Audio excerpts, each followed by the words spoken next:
عليكم ورحمة الله وبركاته. أعوذ بالله من الشيطان الرجيم. بسم الله الرحمن الرحيم.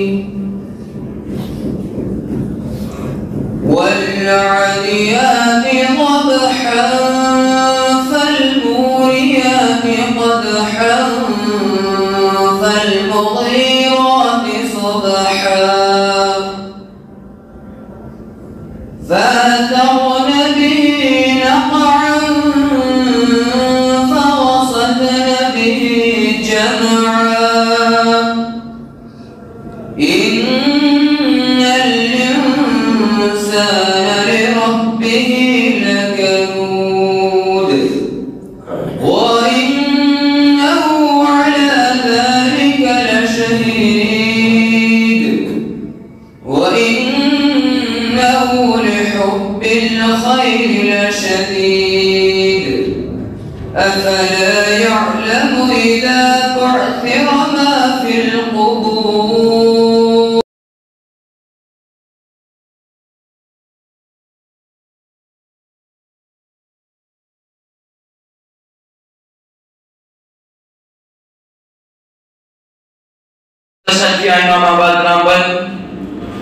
Author dignitaries, Almighty Ram, respected teachers and audience, and my dear brothers,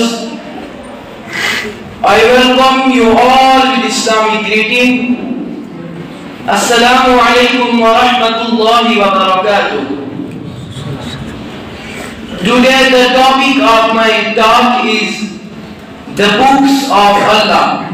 Allah sent prophets to guide man. Allah sent guidance to us through His prophets. The guidance of Allah is called Wahi. The English word for Wahi is revelation. Revelation means to make something known. Wahi, revelation, is the gift of Allah to man, who brought this Wahi to His prophets.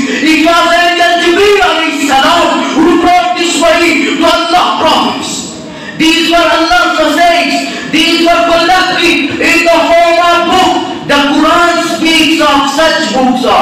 These books are, number one, the Suhuf which was given to Prophet Ibrahim alayhi salam. Number two, the Zabur which was given to Prophet Dawood alayhi salam. Number three, the Torah which was given to Prophet Isa Musa alayhi salam. Number four, the Injil which was given to Prophet Isa alayhi salam. Number four, the Quran which was given to Prophet Muhammad sallallahu alayhi wa sallam. These books have same message to Tawheed, that is La ilaha illallah, there is no God but Allah. What happened to these books? Except for the Quran, all the other books were lost or carried by people. Today the original words of these lost books do not exist. But we still believe that Allah once sent these books.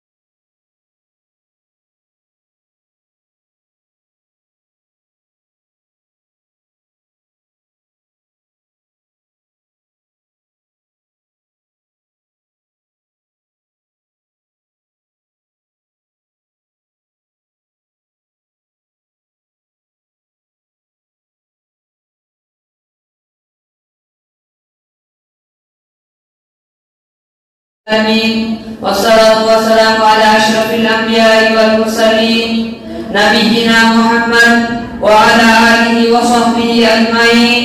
أما بعد، قال الله تبارك وتعالى في القرآن المجيد والفرقان الحميد: فأعوذ بالله من الشيطان الرجيم. بسم الله الرحمن الرحيم. إنما المؤمنون إخوة. وقال النبي صلى الله عليه وسلم: المسلم من سلم المسلمون من لسانه ويده، أو كما قال عليه الصلاة والسلام. Honorable Vice President Jamiat Ahmadi Jammu and Kashmir, other dignified Ulama Ikram, respected teachers, beloved brothers in Islam, first of all, all praise to Allah who enabled us to gather in this conference, and after that, countless peace be upon Allah's Messenger sallallahu alaihi wasallam, whose life is guiding light for us. Today, the topic of my talk is Ghibah, backbiting. Allah's Messenger sallallahu alaihi wasallam defined backbiting in very clear terms. He once asked his companions, "Do you know what Ghibah, backbiting is?" They replied, "Allah and His Messenger know best." Then he said, "It is talking about your Muslim brother in a manner which he dislikes." Someone asked him, "What if my brother is?" And I say, the Prophet sallallahu alaihi wasallam replied, "If he is, as you say, you are internally backbiting him, and if he is not, as you say, you have slandered him." Backbiting in the Quran, وَلَا تَجَسَّسُوا وَلَا يَغْتَبْ بَعْضُكُمْ بَعْضًا أَيُحِبُّ أَحَدُكُمْ أَن يَأْكُلَ لَحْمَ أَخِيهِ مَيْتًا فَكَرِهْتُمُوهُ. Almighty Allah says, "And do not spite nor backbite one another." Would anyone of you like to eat the flesh of one's Muslim brother? Surely you would lose it. Certainly, not one would like to think of such a thing as eating the flesh of one's Muslim brother. The idea underlying this example is that by engaging in backbiting, a Muslim consumes the honor of another Muslim who is not present on the occasion to protest or defend himself. The general intention behind talking about someone in unkind terms in their absence is to be written in the eyes of others. Islam therefore prohibits Muslims from backbiting altogether. Backbiting in the hadith related to the Prophet's reward, the ascension for the 7 heavens, rewards a sort of punishment for those people who are given in backbiting. The relevant portion of the hadith reads, "During Mi'raj, I saw a group of people with their layers of purple who were styled in their faces and chests. I asked the guy, who are these people? The guy, he replied, these are the people who are given backbiting and disparage people honor. Therefore, we should always avoid making unkind remarks from others, which only causes disrupt our humanity. Now, I am going to conclude my topic, and I pray may Allah protect. صل على رسوله الكريم. أما بعد، إخواني في الله، السلام عليكم ورحمة الله وبركاته. أريد أن ألقي أمامكم كلمات حول موضوع من آثار الذنوب والمعاصي. أيها المسلمون، ظهر الفساد في البر والبحر بما كسبت أيدي الناس، لأنهم قد ضلوا عن سبيل الله عز وجل. كم هم الذين يحافظون على الصلوات الخمس في أوقاتها؟ إنهم قليلون، بل أقل من القليل. وكثير من المسلمين في الغيبة والنميمة يسعون. وأما الخمر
من الشيطان الرجيم.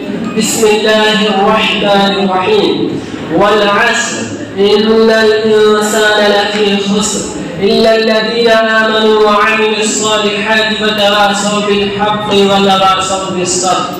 وقال رسول الله صلى الله عليه وسلم: نعمتان مغبون كثيرا من الناس الصحة والفراغ، أو كما قال عليه الصلاة والسلام. Aurangabad District President, Jamiat Hadid, Jammu and Kashmir, District President Rahman and other members, respected audience, and my dear brothers. First of all praise to Allah subhanahu wa ta'ala who enabled us to gather in this place, and after that, countless peace be upon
all with Islamic greeting. Assalamu alaikum wa rahmatullahi wa barakatuh.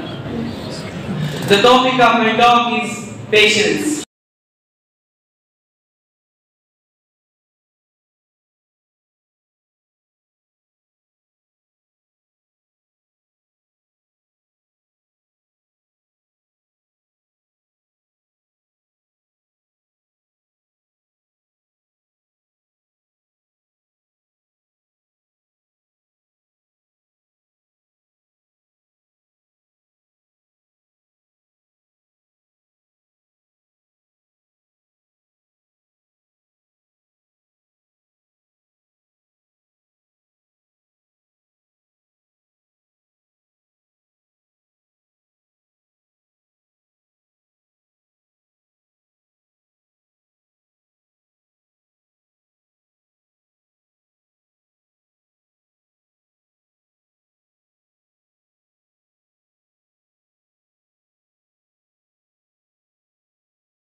Jamiat Ahmadiyya Jammu and Kashmir.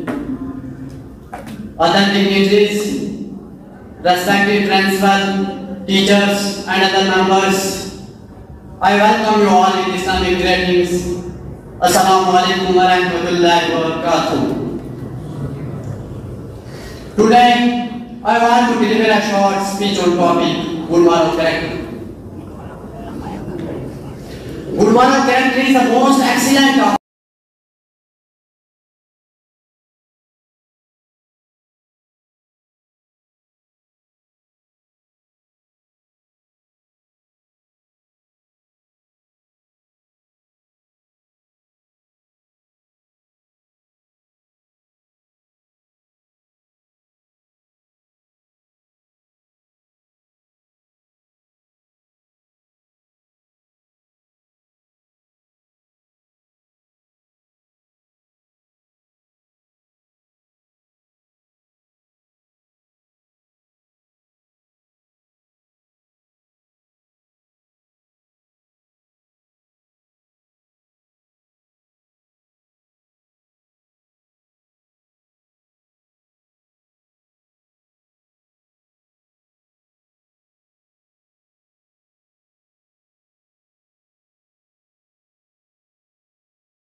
على رسول الكريم أما بعد إخواني في الله السلام عليكم ورحمة الله وبركاته. أريد أن ألقي أمامكم كلمات حول الموضوع من فضائل الصحابة.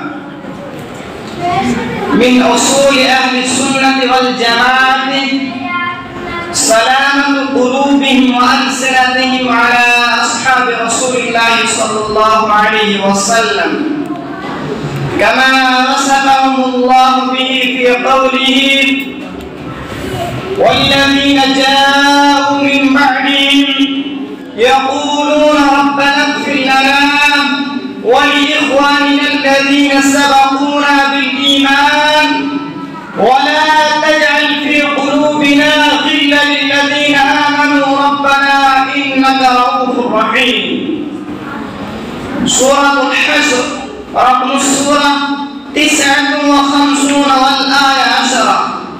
وكما وصفهم الرسول صلى الله عليه وسلم في قوله عن أبي سعيد الخدري رضي الله عنه قال قال النبي صلى الله عليه وسلم لا تسبوا أصحابي ولو أن أحدكم مثل أحد ذهبا ما بلغ مد أحدهم ولا نصيفه.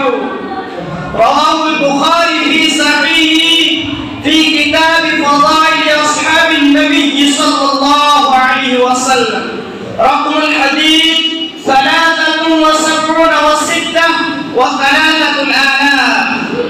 فأهل السنة يترضون عن الصحابة جميعا ولا يحملون غلا في قلوبهم لا يسبون عما أحد منهم ويكفون عما شجر بينهم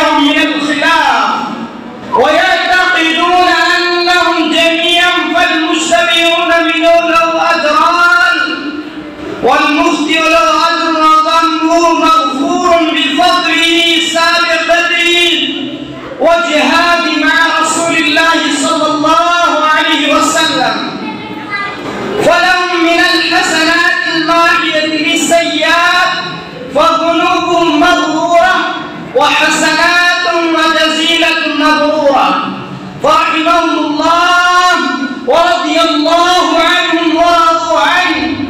وقال: والسابقون الأولون من المهاجرين والأنصار والذين اتبعوهم بإحسان رضي الله عنهم ورضوا عنه وأعد لهم الجنة.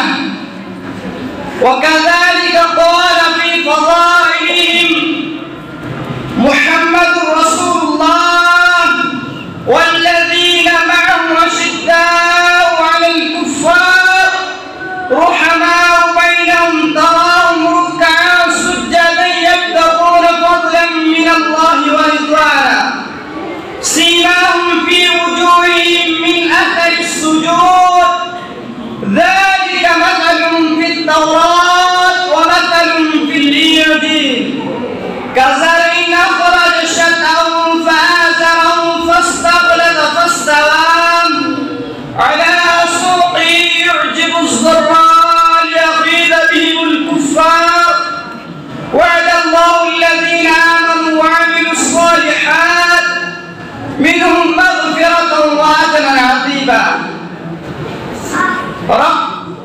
سورة الفتح رقم السورة 48 والآية 29. وفي الختام نسأل الله بأسماء الحسنى وصفاته العلى أن يحشرنا في زمرتهم ويجمعنا بهم في دار كرامتهم.